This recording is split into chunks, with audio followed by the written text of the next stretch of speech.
Isang aksidente sa motorsiklo ang narespondihan ng UNTV News and Rescue Team sa La Filipina, Tagum City, mag-alas 10 kagabi. Pagdating ng team sa lugar, inendorso ng New Corella Rescue Unit na unang napadaan sa accident scene ang isang lalaking sugatan ng kaliwang kilay at pisngi. Nag-apply ng karagdagang pangunang lunas ang team at sinuri ang biktima upang malaman kung mayroon pa itong ibang injury. Kinilala ito na si Dominador Repalda, 59 anyos.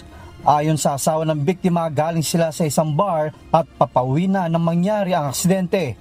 Ayon naman sa isang concerned citizen na tumawag sa rescuer, nadaanan nila na niyuyugyog ang biktima ng asawa nito na nag-hysterical na.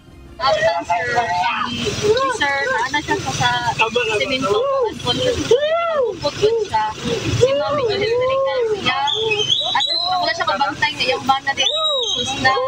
And then, urungan na mo sila. Siya, ako siya nakarealize nga yung bana nag-respond siya.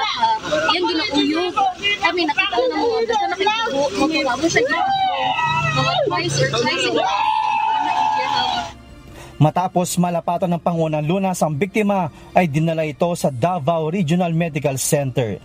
Joshua Antonio, UNTV News and Rescue.